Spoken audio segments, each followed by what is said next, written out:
নমস্কার শ্রোতা বন্ধুরা, স্বাগতম আপনাদের ভয়কণ্ঠের আরেকটি অন্ধকার পর্বে। আজকের গল্পে লুকিয়ে আছে রহস্য, আতঙ্ক আর অজানার ছায়া, যা আপনাকে ভাবিয়ে তুলবে শেষ পর্যন্ত। আজ আপনারা শুনবেন মৃণাল নন্দীর লেখা ভিত্তিহীন। মৃণাল নন্দী জন্মসূত্রে বাঁকুড়ার মানুষ হলেও কর্মসূত্রে তিনি কলকাতার বাসিন্দা। পড়াশোনা ও কর্মজীবনের ব্যস্ততার কারণে লেখালেখিতে নিয়মিত সময় দিতে না পারলেও সুযোগ পেলেই কলম ধরেন তিনি। মূলত অলৌকিক, কল্পবিজ্ঞান, রোমাঞ্চ ও সাইকোলজিক্যাল থ্রিলার ঘরানার গল্প লিখতেই বেশি স্বচ্ছন্দ। তাছাড়া রম্য রচনাতেও তার সমান আগ্রহ রয়েছে। ফেসবুকের বিভিন্ন গ্রুপে ইতিমধ্যেই তার একাধিক গল্প ও লেখা প্রকাশিত হয়েছে। আজকের গল্পের প্রধান চরিত্রে রয়েছে তমাল, মা, বাবা, ডাক্তার এবং স্বয়ং কথক।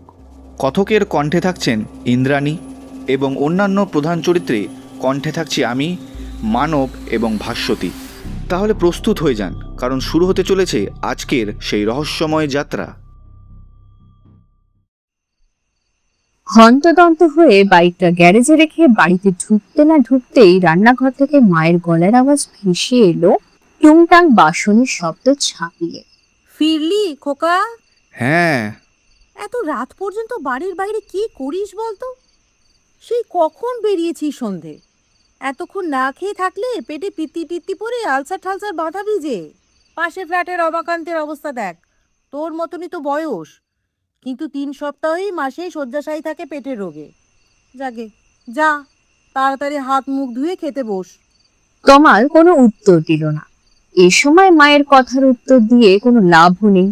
চুপচাপ হাত পা ধুয়ে জামা কাপড় বদলে খাবার টেবিলে ভালো ছেলের মতো বসে পড়াই বুদ্ধিমানের কাজ। তমাল তাই শটান নিজের রুমে গিয়ে অ্যাটাচ বাথরুমে ঢুকে পড়ল, কিন্তু সেখান থেকে পরিষ্কার হয়ে বেরিয়েই একটু চমকে গেল। মা তমালের বিছানার উপর গুটি সুটি মেরে বসে আছে। কি হলো আবার? এই মাত্রই তো রান্নাঘর থেকে ভাষণ দিচ্ছিল। তমাল খেয়াল করলো তার রুমের দরজাও ভিতর থেকে বন্ধ। কোনো কিছুর ভয়ে মায়ের মুখ কাগজের মতন সাদা হয়ে গেছে আর থরথর করে কাঁপছে বিছানার ওপর বসে। মায়ের নজর বন্ধ দরজার ওপর স্থির হয়ে আছে। বেশ অস্বাভাবিক ব্যাপার। মাকে তো আগে কখনো এরকম ভয় পেতে দেখেনি। তাহলে মাত্র 1 মিনিটের মধ্যে কি এমন হলো যে মা রান্নাঘর থেকে কাজকর্ম ছেড়ে তার রুমে চলে এলো? তমাল জিজ্ঞেস করলো, কি হলো? সঙ্গে সঙ্গে রমা দেবী তমালের দিকে ফিরে মুখে আঙুল চাপা দিয়ে ফিস ফিস করে বলে উঠলেন, চুপ চুপ, একদম চুপ, একদম চুপ, একদম চুপ। তমাল তাড়াতাড়ি গিয়ে মায়ের পাশে বসলো। তারপর চাপা গলায় জিজ্ঞেস করলো, কি হয়েছে? রমা দেবী কেমন উদ্ভ্রান্তের মতন তাকালেন তার দিকে। তারপর দরজার দিকে তাকিয়ে যেন কিছু মনে পড়ে গিয়ে আবার চমকে উঠলেন। কাঁপা কাঁপা গলায় ফিস ফিস করে বলে উঠলেন, ওই ওই ওখানে। তমালও সেদিকে দেখলো, কিন্তু দরজা তো বন্ধ, তাই ওপারের কিছুই দৃষ্টিগোচর হলো না। তাহলে কি আরশোলা, টিকটিকি বা ইঁদুর বাঁদুর ধরনের কিছু ঢুকে পড়েছে রান্নাঘরে? কিন্তু মায়ের তো এসব কিছুতেই তেমন ভীতি কখনো ছিল না। তাহলে এত আতঙ্কিত হবার কারণ কি? কিছুটা ধৈর্য হারিয়েই বলে উঠল সে, কি আছে ওখানে? রমাদেবী ভয়ার্ত কণ্ঠে উত্তর দিলেন, জানি না, জানি না। উত্তরটা শুনে বিরক্তিতে তমালের পা থেকে মাথা পর্যন্ত জ্বলে উঠল। এবার কি শুরু করেছো কি? বেশ জোর গলাতেই কথাটা বলে দরজাটা খুলতে উঠে গেল সে। খুলিস না, খুলিস না খোকা, খুলিস না। রমাদেবী প্রায় আর্তনাদ করে উঠলেন। আরে ছাড়ো তো, যত সব। বলে তমাল গিয়ে দরজা খুলে বাইরে উঁকি দিল। কিন্তু বাইরে সব স্বাভাবিক, কোথাও ভয় পাবার মতন কিছুই নেই। মায়ের দিকে ফিরল তমাল। মা বাচ্চাদের মতন হাঁটুর মধ্যে মুখ গুঁজে কাঁপছে ভয়ের চোটে থরথর করে। তমাল নিজের রুম থেকে বেরিয়ে ছোট্ট প্যাসেজটা পেরিয়ে ডাইনিং রুমে এলো। সবই তো ঠিকঠাক আছে। রান্নাঘর থেকে খুব হালকা একটা শোঁ শোঁ শব্দ আসছে। কিছু একটা উনুনে গরম হচ্ছে। মা তো রান্নাঘরেই ছিল, তাহলে কি ওখানেই কিছু হয়েছে? সত্যি কি কিছু ঢুকে পড়েছে বাইরে থেকে? মানে সাপখোপ কিংবা বেজি, অন্য কোনো প্রাণী, যা দেখে মা এত ভয় পেয়ে গেছে? ব্যাপারটা দেখতে হচ্ছে। তমাল পা টিপে টিপে নিঃশব্দে রান্নাঘরের দিকে এগোলো। তার আগে অবশ্য দেওয়ালে ঝোলানো তার স্বর্গবাসী দাদুর শখের ওয়াকিং স্টিকটা সে হাতে তুলে নিয়েছে। মা যা ভয় পেয়েছে বলা যায় না, হয়তো সত্যি বিপজ্জনক কিছু হতে পারে, তাই আগে থেকেই যতটা সম্ভব নিরাপত্তার ব্যবস্থা রেখে দেওয়াই ভালো। কিন্তু রান্নাঘরের দরজায় উঁকি মেরেই সে যা দেখলো, তাতে তার চোখ যেন অক্ষিকোটর থেকে বেরিয়ে আসতে চাইছে। তার হাত থেকে লাঠিটা মেঝেতে পড়ে সশব্দে। মা এক মনে শসা আর টমেটো কাটছিল সেখানে স্যালাড বানানোর জন্য। দরজার দিকে পেছন ফিরিয়েছিলেন তিনি। শব্দে চমকে উঠে তমালের দিকে ফিরে তাকালেন। দুজনেই হতবাক। তমালকে তার দিকে হাঁ করে তাকিয়ে থাকতে দেখে রমাদেবী বলে উঠলেন, কি হলো রে? তারপর মেঝেতে পড়ে থাকা লাঠিটার দিকে একবার তাকিয়ে মজার স্বরে বলে উঠলেন, লাঠি নিয়ে তুই আবার কি করছিলি এখানে? দেখ, আবার আমাকে মারধর করার ইচ্ছে নেই তো? সম্পত্তি টম্পত্তি যদি চাস তাহলে বলে ফেল বাবা, এখনই উইল করে দিচ্ছি। এবার তমালের সঙ্গীত ফিরল। সে লজ্জা পেয়ে গেল একটু। আরে না না, তেমন কিছু নয়। আমি ভাবলাম রান্নাঘরে কিছু আছে, তুমিই তো ভয় দেখাচ্ছিলে। কিন্তু এখানে তুমি এলে কিভাবে? এইমাত্র তো আমার রুমে ছিলে। এবার রমাদেবীর অবাক হবার পালা। আমি তোর রুমে? কি ভুলভাল বকছিস? আমি তো আধ ঘন্টার মতন হলো রান্নাঘর থেকে বেরোইনি। হ্যাঁ, কিন্তু তা কি করে হয়? এই তো তুমি ছিলে আমার ঘরে, ভয় কাঁপছিলে। কি? আমি ভয় কাঁপছিলাম? রমাদেবী অবাক হয়ে একটু চিন্তা করলেন, তারপর একটু রাগত স্বরে বলে উঠলেন, ও, বুঝেছি। আবার তুই ছাইপাশ গিলে এসেছিস বন্ধুদের সঙ্গে। এমনিতেই তোর হ্যালুসিনেশনের ধাত আছে। ছোটবেলা থেকেই মাঝে মাঝে কি সব উল্টোপাল্টা জিনিস দেখিস। আবার তার ওপর ওইসব পেটে পড়লে নেশার ঘড়ি কি না কি দেখবি, তার কোনো ঠিক আছে? উফ, ভয় লাগে। কখনো কিছু দুর্ঘটনা আবার না বাঁধিয়ে বসিস এসবের চোটে। না মা, বিশ্বাস করো, কিচ্ছু খাইনি। এই তোমার দিব্যি, সত্যিই তুমি আমার ঘরে ছিলে। এবার রমাদেবী বিরক্ত হয়ে বললেন, কি যা তা বলছিস খোকা? আচ্ছা চল তো, যদি তোর কথাই ঠিক হয় তবে দেখি আমার ডুপ্লিকেটটা এখন সেখানে কি করছে। আর যদি কাউকে না পাই তাহলে তোর একদিন কি আমার। বলেই রমাদেবী হনহনিয়ে তমালের ঘরের দিকে হাঁটা দিলেন। পেছন পেছন তমাল। কিন্তু গিয়ে দেখলেন ঘর পুরো ফাঁকা। বাথরুমও চেক করা হলো, সেখানেও কেউ নেই। কোমরে হাত দিয়ে রাগী রাগী মুখে রমাদেবী তমালের দিকে কিছুক্ষণ তাকিয়ে রইলেন। মুখে নুন পড়া জোঁকের মতো কিছুটা গুটিয়ে গেল তমাল। আমি কিন্তু সত্যি দেখেছি মা, আর কিছু উল্টোপাল্টাও খাইনি আমি, যার ঘরে এসব দেখবো। এই দেখো, কোনো গন্ধ পাচ্ছ? বলে মুখটা একটু হাঁ করে এগিয়ে দিল মায়ের দিকে। কথাটা ঠিক, সত্যিই কোনো গন্ধ পেলেন না রমাদেবী। আর তাই হঠাৎ করেই তার চিন্তা যেন বেড়ে গেল আরো কয়েক গুণ। চিন্তা এখন দুশ্চিন্তার রূপ নিচ্ছে। গম্ভীর গলায় বলে উঠলেন তিনি, তাহলে কি তুই আরো বড় কোনো নেশা শুরু করেছিস? ড্রাগস জাতীয় কিছু? এবার তমাল হেসে উঠল জোরে। আচ্ছা মা, তুমি আমাকে কি ভাবো বলো তো? আমাকে ছোট থেকেই তো মানুষ করছো। কখনো কি মনে হয়েছে যে আমি এতটাই হতাশাগ্রস্ত যে সব ফালতু নেশার মধ্যে ডুবে যাব? আর কেনই বা এরকম করতে যাব? এরকম ঘটার কি কোনো কারণ আছে আমার লাইফে? আমি তোমাদের ছেলে মা, a highly energetic man just like you and বাবা। তাই সব কল্পনাতেও এনো না। রমাদেবীর কপালে চিন্তার ভাঁজ কিছুটা কমলো বটে, কিন্তু পুরোটা এখনো বিলীন হয়নি। সে তো বুঝলুম, কিন্তু এসব ভুলভাল যে দেখছিস তাও তো ভালো লক্ষণ নয়। ছোটবেলা থেকেই তুই ভূত প্রেত অলৌকিক এসব ব্যাপার নিয়ে খুব মাতামাতি করতিস। মাঝে মাঝে বলতিসও যে তুই সব উদ্ভট কী সব জিনিস দেখতে পাস। আমরা বুঝতাম যে এগুলো সবই ছিল আসলে তোর শিশু মনের কল্পনা। কিন্তু এত বড় হয়েও যদি এ ধরনের ভূত দেখার মতন ব্যাপার থেকে যায়, তাহলে তো চিন্তার ব্যাপার। ভূত? কামাল দেখলো বিষয়টা ভয়ঙ্করতর রূপ ধারণ করছে ধীরে ধীরে, তাই ব্যাপারটাকে হালকা করার জন্য বলে উঠল, আচ্ছা ছাড়ো তো এসব, আমারই হয়তো মনের ভুল ছিল। চলো এবার খেতে বসা যাক, খিদেই পেট চুই চুই করছে। রমাদেবী চোখ পাকালেন। করবেই তো, কতক্ষণ না খেয়ে আছিস বলতো? আয়, চলে আয়। বলতে বলতে দরজার দিকে পা বাড়াতে যাচ্ছেন, ঠিক তখনই ঘটল ঘটনাটা।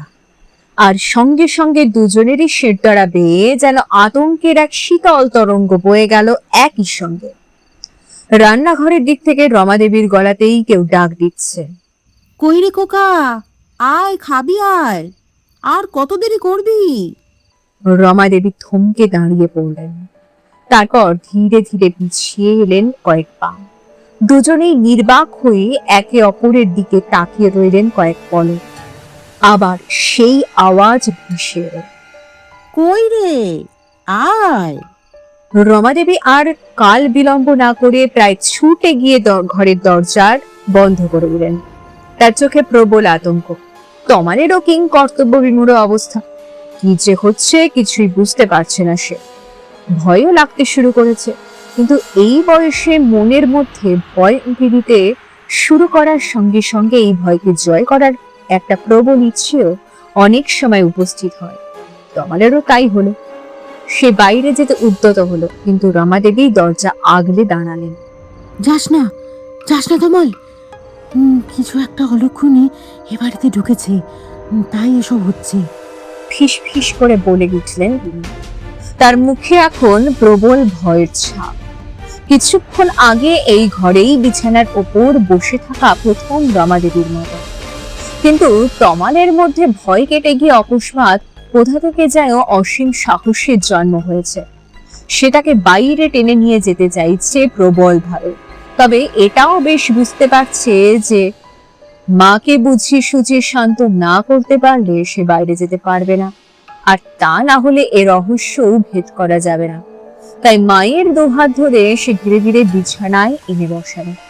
মা ফিস ফিস করে বারণ করেই চলেছে, যাস না খোকা, বাইরে যাস না। বাইরে থেকে এই মুহূর্তে কোনো গলার শব্দ না এলেও খাবার টেবিলের ওপর থালা, বাটি, চামচ ইত্যাদি সাজানোর আওয়াজ আসছে। রাতের খাবার পরিবেশন করা হচ্ছে মনে হয়। একটা ব্যাপার তমালের বেশ আজব লাগছে। তার মা বিছানার ওপর গুটিসুটি মেরে বসে আছেন, আর তমাল তার পাশেই পা ঝুলিয়ে বসে আছে। তাদের বসার জায়গা আর ধরন সব যেন আগের বারের মতোই। অর্থাৎ প্রথমবার তমাল যখন বাথরুম থেকে বেরিয়ে তার মাকে দেখতে পেয়েছিল, সবকিছু যেন প্রায় সেরকমই। প্রায় নাকি একেবারেই একরকম? তাহলে কি সবকিছুরই আবার একইভাবে পুনরাবৃত্তি হচ্ছে? কিন্তু চিন্তামগ্ন তমালের চিন্তা জাল ছিন্ন হলো আবার বাইরের শিলটা। আয় রে খোকা, উফ, আর কতক্ষণ? তমাল আর থাকতে পারল না। এই রহস্যটাকে ভেদ করতেই হবে। সে বিছানা ছেড়ে উঠে দাঁড়ালো। রমাদেবী তাকে কাতর অনুনয়ের সুরে বলে উঠলেন, যাস না খোকা, আমি তোকে বারবার নিষেধ করছি, যাস না। কিন্তু কে শোনে কার কথা? তমাল কোনো বারণ না শুনেই গট গট করে ঘরের দরজার দিকে এগিয়ে গেল। কিন্তু তারপর দরজা খুলে যেই না ঘরের বাইরে পা রেখেছে, তখনই ঘটলো আর এক দুর্ঘটনা। হঠাৎ লোডশেডিং। সারা বাড়ি মুহূর্তের মধ্যে ডুবে গেল নিটোল, নিশ্চিদ্র এবং অনভ্যস্ত অন্ধকারে। কি হলো এটা? লোডশেডিং তো প্রায় বন্ধই হয়ে গেছে ইদানিং। আর যদি হয়ও, তাহলে এই মক্ষণ সময়ই পাওয়ার কাট হলো কিভাবে? পুরোটাই কি কাকতালীয়, নাকি অন্য কিছু? তমালের মনের ভেতর কেমন যেন একটা কু ডাকলো কেউ। আর পিছন ঘরের ভেতর থেকে আবার ডেকে উঠলেন রমাদেবী, বাইরে যাস না বাবা, ভেতর চলে আয়। কিন্তু তা অগ্রাহ্য করেই তমাল পা রাখলো বাইরের প্যাসেজে। তারপর পা টিপে টিপে সেখান থেকে ড্রয়িং কাম ডাইনিং রুমে। সেখানে পৌঁছেই বুঝলো কেউ একজন আছে সেখানে। কেউ একজন যে তার মায়ের গলা নকল করতে পারে হুবহু। কিন্তু তার উদ্দেশ্যটা বোঝা যাচ্ছে না। শুধু কি ভয় পাওয়ানো নাকি অন্য কিছু? গলাটা একটু পরিষ্কার করে নিয়ে তমাল বলে উঠল, কে কে আছে এখানে? কিন্তু কোনো উত্তর পাওয়া গেল না। তবে কিছু একটা অন্ধকারে নড়াচড়া করলো। তমাল পরিস্থিতি খুব একটা ভালো বুঝলো না। এ সময় হাতে কিছু একটা থাকা দরকার। সে ধীরে ধীরে এগিয়ে যেতে লাগলো রান্নাঘরের দরজার দিকে, যেখানে তার দাদুর লাঠিটা পড়ে থাকার কথা। কিন্তু সে খুব একটা নিশ্চিত নয় যে সেটা এখনো সেখানে আছে, নাকি এখানে যিনি আছেন তিনি আগেই সেটা সরিয়ে দিয়েছেন। তবুও ধীরে ধীরে একটা সুযোগ নেওয়ার জন্য সে এগিয়ে যেতে লাগলো। হঠাৎ আবার ঘরের অন্য দিক থেকে কিছু একটা নড়াচড়া করার খুটখাট আওয়াজ শোনা গেল। তার সঙ্গে ভেসে এলো রমা দেবীর বিরক্তিকর গলার স্বর। ধুর বাবা, পাওয়ার কাটের আর সময় পেল না, একেবারে মোক্ষম সময়ে। কি সব কাকতালীয় ব্যাপার রে বাবা। তমাল চমকে উঠল। এই শব্দগুলোই তো সে ভাবছিল একটু আগে। মোক্ষম সময়, কাকতালীয় পাওয়ার কাট। একেবারে তার মাথা থেকে শব্দগুলো টেনে বের করে কেউ যেন তার মায়ের গলায় বলছে। মোক্ষম সময় বলতে সে কি বোঝাতে চাইছে? তাহলে কি এটা অলৌকিক কোনো অস্তিত্ব, নাকি পুরোটাই তার কল্পনা? ধুস, দেশলাই আর মোমবাতিটাও যে কোথায় রেখেছি আসল সময় খুঁজে পাওয়া যায় না। কিছুক্ষণ খুচখাট আওয়াজের পর আবার কণ্ঠস্বরটা ভেসে এলো। এই তো মোমবাতিটা পেয়েছি, দাঁড়া এবার দেশলাইটা খুঁজি। আচ্ছা, তুই কি লাঠিটা খুঁজে পেলি তমাল? ওই তো একেবারে কাছেই পৌঁছে গেছিস, বাঁ দিকে আর মাত্র এক পা এগোলেই ওটা পড়ে আছে। শোনা মাত্র তমালের প্রবল সাহস যেন হঠাৎ করে কর্পূরের মতন উবে গেল। পা দুটো যেন কেউ অদৃশ্য কোনো আঠা দিয়ে আটকে দিল মেঝের সঙ্গে। তুই একটু নিচু হয়ে হাত বাড়িয়ে নিতে পারিস ওটা, আর না এগুলোও চলবে, তবে নিয়ে কি লাভ হবে কিছু? তমাল কোনো রকমে বলে উঠল, কিন্তু তুমি কি করে বুঝলে আমি লাঠিটা নিতে যাচ্ছি? হঠাৎ রমাদেবীর কণ্ঠ খিলখিলিয়ে হেসে উঠল, বেশ অস্বাভাবিক ভাবে। তারপর সেরকম অস্বাভাবিক স্বরে বলে উঠলেন, আমরা তো অন্ধকারেও পরিষ্কার দেখতে পাই রে, কোনো অসুবিধা হয় না। মোমবাতি তো জ্বালাতে চাইছিলাম তোর সুবিধার জন্য।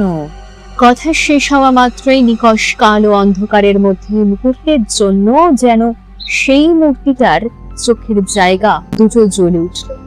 বন্য জন্তুর চোখ যেমন অন্ধকারের মধ্যে জ্বলজ্বল করে ওঠে, তমালের মেরুদণ্ডে যেন অসংখ্য আলপিন ফুটে উঠল একসঙ্গে। কোনো ভুল নেই, এটা তার কল্পনা হতে পারে না। খুবই কম সময়ের জন্য হলেও সে স্পষ্ট দেখছে সেই জ্বলন্ত আগুনের মতন চোখ দুটো। কিন্তু নাটক শেষ হয়নি এখনো, কিছুটা বাকি ছিল। ওদিক থেকে আবার শটটা ভেসে এলো। এই তো পেয়েছি, দাঁড়া জ্বালাই মোমবাতিটা। সঙ্গে সঙ্গে ফস করে একটা আওয়াজ হলো, আর একটা দেশলাই জ্বলে উঠল। আর ঠিক সেই সময়ই কোথা থেকে যেন এক ঝলক ঠান্ডা দমকা বাতাস এসে সেটাকে সঙ্গে সঙ্গে নিভিয়ে দিল। কিন্তু তাতেই তমাল যা দেখলো তাতে তার নিজের চোখকেই বিশ্বাস হচ্ছে না। সে স্পষ্ট দেখলো দেশটাই কাঠিটা শূন্যে ভাসছে, কেউ সেটাকে ধরেই নেই। ডাইনিং এ এসে ছাড়া আর কেউ নেই।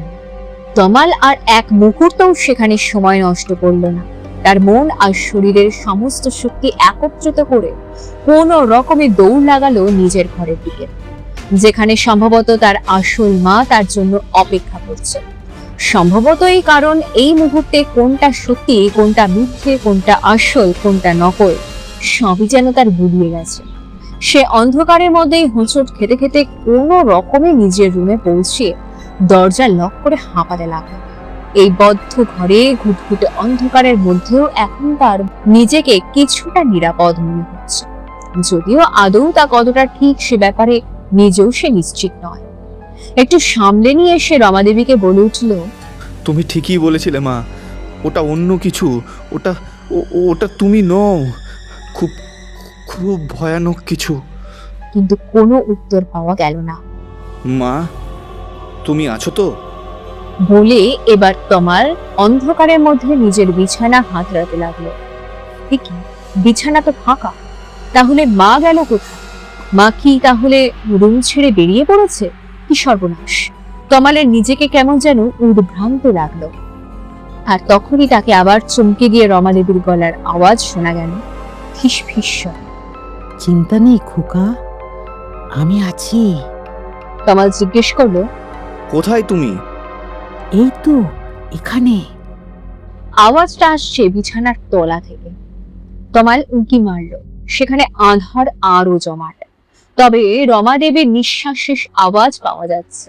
উনি যে জড়সড় হয়ে সেখানে কোনো রকমে বসে আছেন তা বেশ বোঝা যাচ্ছে। কিরে, একেবারে প্রথম থেকেই বলেছিলাম না বাইরে যাস না, যাস না বাইরে। এখন নিজের চোখেই দেখলি তো। হ্যাঁ মা, ঠিকই বলেছিলে।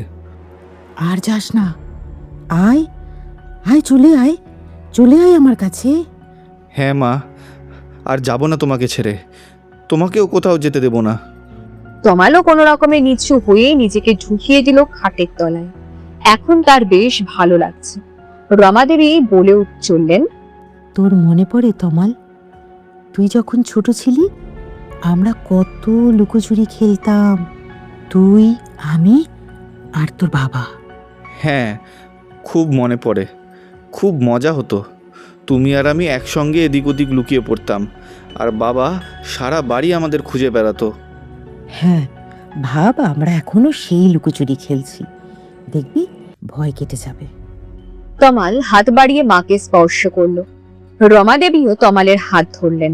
একটা পায়ের আওয়াজ এই ঘরের দিকে এগিয়ে আসছে, বেশ ভারী পায়ের আওয়াজ। থপ থপ থপ থপ, এক পা করে এসে আওয়াজটা এই ঘরের সামনে থামলো। তারপর দরজা নক করবার শব্দ, আর দরজার ওপার থেকে আবার রমাদেবীর গলা, কি হলো রে খোকা, খাবি না নাকি? কখন থেকে খাবার বেড়ে বসে আছি। মা ও ছেলে দুজনে দুজনের হাত শক্ত করে ধরে। দরজার ধাক্কা আরো জোরালো হচ্ছে। তোমার ফিসফিস করে ভীত স্বরে মাকে জিজ্ঞেস করলো, কিন্তু এ খেলাতে তো বাবা নেই, আমাদের খুঁজতে যে আসছে সে তো অন্য কেউ। আমি নিজের চোখে তাকে দেখেছি, খুবই ভয়ানক সে। মা নিজেও প্রবল আতঙ্কিত, কিন্তু তার মধ্যেও ছেলেকে ভরসা দেওয়ার চেষ্টা করলেন। না না, আছে, বাবা আছে। ভাব, ওই ভয়ঙ্কর কিছুটা আর কেউ নয়, তোর বাবা। ভাবতে থাক, ভাবতে থাক, চিন্তা কর, দেখবি তাই হয়ে যাবে। ভাব ভাব ভাব। দরজায় ধাক্কা আরো জোরালো হচ্ছে, আর গলার আওয়াজটাও যেন আরো মোটা হচ্ছে। দরজা খোল, খোল বলছি। কেমন যেন পুরুষ আর মহিলার গলার মিশানো স্বর হয়ে উঠছে সেটা। রমাদেবী প্রায় তমালের কানের কাছে মুখ নিয়ে এসে বলে উঠলেন, হাল ছাড়িস না খোকা। ভাব, আমরা যা দেখি, যা শুনি, সবই আসলে আমাদের মনের খেলা। আমাদের চেতনা আমাদের যা অনুভব করায়, আমরা তাই অনুভব করি আমাদের মাথার মধ্যে, তাই না? আর তোর কল্পনা শক্তি ছোটবেলা থেকেই অসাধারণ, আমি তার প্রমাণও পেয়েছি কয়েকবার। তুই অনেক কিছুই ভাবতিস, অনেক চরিত্র কল্পনা করতিস, যাদের মধ্যে কিছু আমিও দেখতে পেয়েছি বেশ কয়েকবার। কখনো ছায়া ছায়া, কখনো আসলের মতো, ঠিক যেন সত্যি মানুষ। কিন্তু তোর বাবা এসব ব্যাপার স্যাপার পছন্দ করতো না একেবারেই, তাই কাউকে বলিনি ভয়, তোকেও না, কেউ বিশ্বাসও করতো না বললে।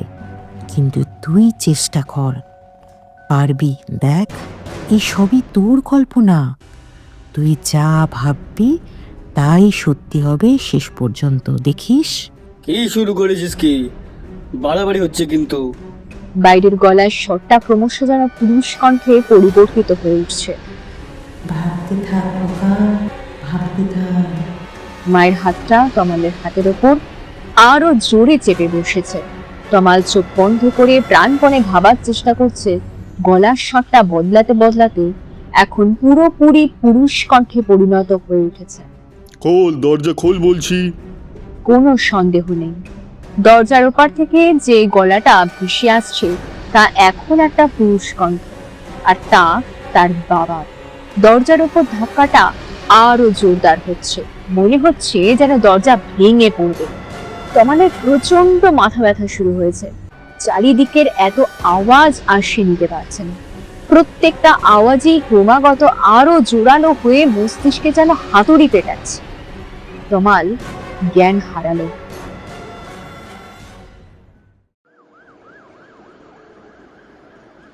ছোট্ট একটা ঘর, তার মধ্যে ছোট্ট বিছানা একটা। ঘরটা যেন দুলছে। দুটো গলার আওয়াজ শোনা যাচ্ছে খুব আস্তে আস্তে। একটা কথোপকথন, ধীরে ধীরে স্পষ্ট হচ্ছে কথাগুলো।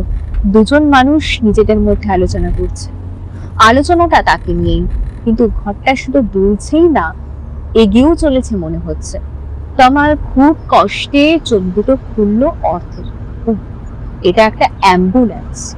সে শুয়ে আছে বেডে, তার পাশে দুজন বসে কথা বলছেন। তাদের একজন তমালের বাবা, আর একজন যে ডাক্তারবাবু, তা তার পোশাক দেখেই বোঝা যাচ্ছে। ডাক্তারবাবু জিজ্ঞেস করলেন, আচ্ছা, তাহলে এরকম মাঝে মধ্যেই হয়? হ্যাঁ, অল্প বিস্তর। তবে এবারের মতো এতটা বাড়াবাড়ি হয়নি আগে। আগে কিরকম হতো?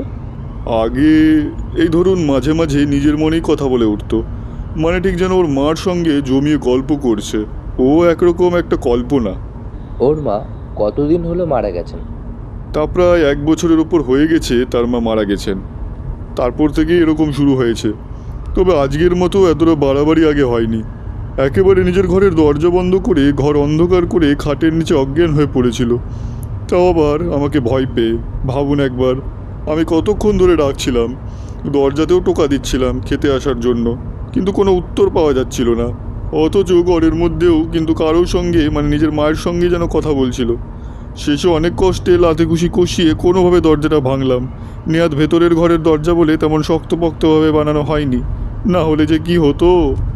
চিন্তা নেই, সব ঠিক হয়ে যাবে। আসলে ওর কল্পনার অলিক জগৎ নিয়েই থাকতে বেশি ভালোবাসে। এরকম অনেক কেসই আছে। অনেকেই সুস্থ হয়ে আবার নর্মাল লাইফে ফিরে এসেছে। ওর মায়েরও এরকম একটা কিছু ছিল জানেন, যদিও এতটা বেশি নয়, কিন্তু সেজন্যই তমালও ওর মায়ের কাছে এটা কিছু নিয়ে প্রশ্রয় পেত। তাই ওর মাকেই ও বেশি ভালোবাসতো।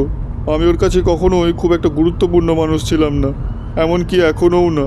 ওর মায়ের অভাব পূরণ করার জন্য গত 1 বছর ধরে কত কী নাই করেছি, কিন্তু ছবিটা বিশেষ করে বদলায়নি। মারা যাওয়ার এতদিন পরেও ওর মাই ওর কাছে সব। ভাববেন না, ঠিকঠাক চিকিৎসা হলেই দেখবেন সব ঠিক হয়ে গেছে। ওর কল্পনাটাকে আসলেও বাস্তব ভাবে, বা ভাবতে ভালোবাসে, বা ভেবে আনন্দ পায়। কিন্তু আসলে যেটা কল্পনা, সেটা বুঝতে শুরু করলেই ও বাস্তব ও কল্পনার মধ্যে পার্থক্যটা ধরতে পারবে। বাস্তবে এমন অনেক কিছুই আছে যে ওর কল্পনার থেকেও ইন্টারেস্টিং।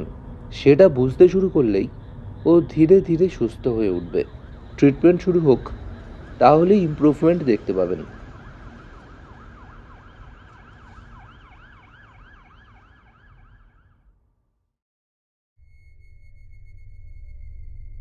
নতুন এক চিন্তার জন্ম হচ্ছে তমালের মস্তিষ্কে। আবার তার মনে সঞ্চার হয়েছে প্রবল উত্তেজনার। তাহলে তার মধ্যে সত্যিই কি সেই অলৌকিক ক্ষমতা আছে, যেমনটা তার মা বলেছিলেন? নাকি তা জন্ম নিচ্ছে সবে? সে কোথায় যেন পড়েছিল, কিছু কিছু মানুষের কল্পনা শক্তি এতই প্রবল হয় যে শুধু তারা নয়, তাদের আশেপাশের লোকজনও তাদের কল্পলোকে চাক্ষুষ দেখতে পায়। সত্যিই হবে হয়তো। না হলে ডাক্তারবাবু তার বাবার সঙ্গে কথা বলছেন কিভাবে? বাস্তবে তো তা সম্ভব নয়, কারণ একটা পথ দুর্ঘটনায় তমালের বাবা ও মা মারা গেছেন একই সঙ্গে। ঘটনাটা ঘটেছিল গত বছর। তাই এই কথোপকথন অলৌকিক কোনো শক্তির প্রভাবে ছাড়া অসম্ভব। নাকি সত্যিই আবার তার বাবা মা ফিরে ফিরে আসছেন বারবার তমালের জন্য? কে তমালের বেশি কাছের মানুষ হয়ে উঠতে পারবেন?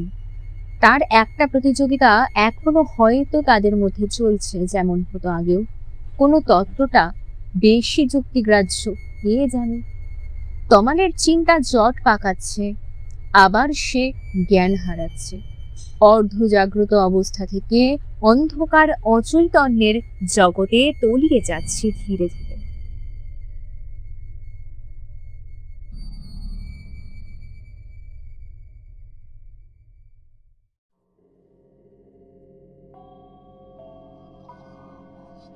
এই ছিল আজকের গল্প মৃণাল নন্দীর লেখা ভিত্তিহীন। আশা করি আপনাদের মনে একটা অদ্ভুত শিহরণ রেখে যেতে পেরেছে। গল্পটি ভালো লাগলে অবশ্যই লাইক, শেয়ার এবং চ্যানেলটি সাবস্ক্রাইব করবেন। আপনাদের সমর্থনই আমাদের আরও ভয়ঙ্কর গল্প নিয়ে আসার প্রেরণা। আবার ফিরে আসব নতুন এক অন্ধকার কাহিনী নিয়ে। ততক্ষণ পর্যন্ত ভালো থাকবেন।